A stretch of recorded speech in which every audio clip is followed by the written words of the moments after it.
Today, we're going to be talking about how to create a worship culture in your ministry. Let's jump into it.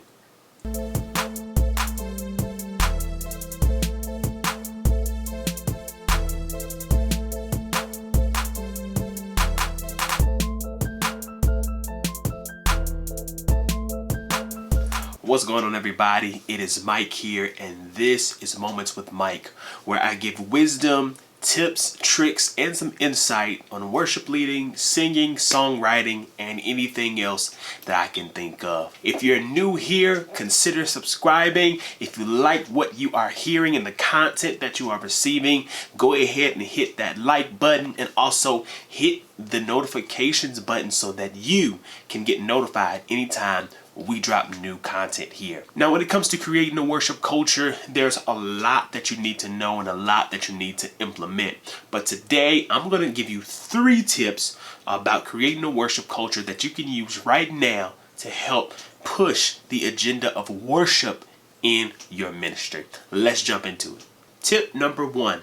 As a worship leader, the very first thing that you can do to help create a worship atmosphere or worship culture in the ministry is to teach. Teach, teach, teach. A lot of people don't know what it means to be a worshiper. A lot of people doesn't know how to worship. A lot of people doesn't know the why behind our worship, the what, the how, the reason that we do it. A lot of people just don't know. So when you don't have enough information, you become, in a sense, ignorant of worship or ignorant of why you should worship. So as a worship leader, your job is to teach. And I know you're probably saying, well, hey, Mike, I'm not the pastor of this church.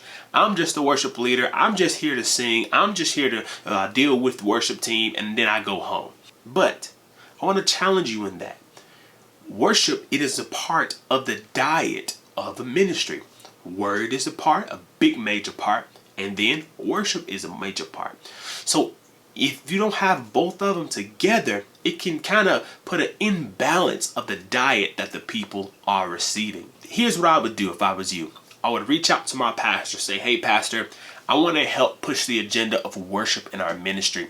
I want to show our people that it's okay to worship, and I want to teach them how to worship. I want to know if I can do this maybe in our midweek Bible study. Maybe I take 1 week out of a month or even out of a year where I can just share my heart on worship and what worship is. Or maybe you say, hey, pastor, I'm noticing some things about the ministry and I want to share them with you. And I want to see what was your thoughts about worship and pushing the worship culture. Once you reach out to your pastor, you and your pastor can come up with a plan about how you can implement more teaching on worship. Number 2, the second thing that you can do as a worship leader to help push worship culture in your ministry is to create a safe place for worship expressions, for different worship expressions. Now, what I mean by this is we all don't worship the same.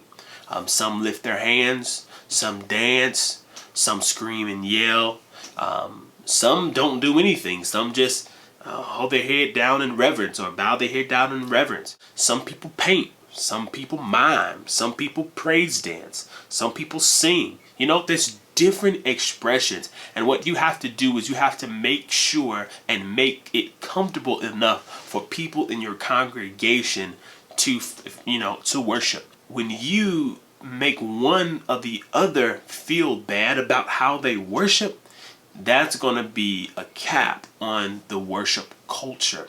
Because in culture, we know that we have different types of people. All of us are not the same, but our culture helps us come together, or our culture ties us together. So you don't want to make it seem like your expression of worship is the only way, because it's actually not the only way. Now, here's a disclaimer. Once you start implementing these things, and of course, I would tell you to speak to your pastor about how you can implement these things.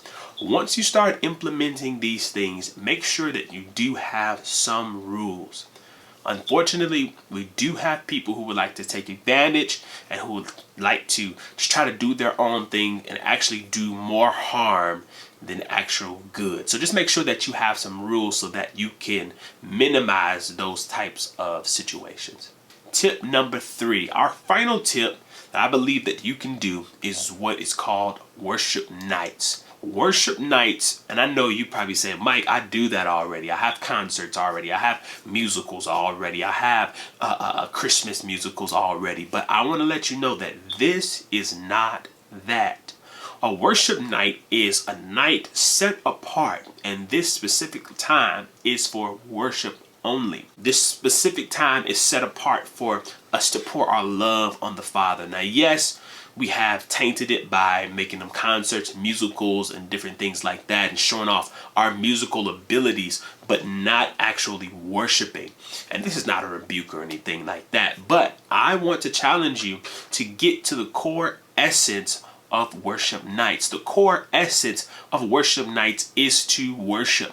Now, what you can do with those other tips is you can show your pastor or ask your pastor if you can implement those other tips during a worship night. That way it doesn't look like you're trying to step on any toes with your pastor. But if you would implement those in a worship night, you implement teaching on worship, you implement other expressions of worship during that worship night, and you do those maybe once a month or once a quarter or something like that, it will begin to enhance and increase the worship culture of your ministry. This is Moments with Mike, and I hope those 3 tips blessed you, and I hope that they're going to help take your worship culture and your ministry to the next level. I see you guys in the next video.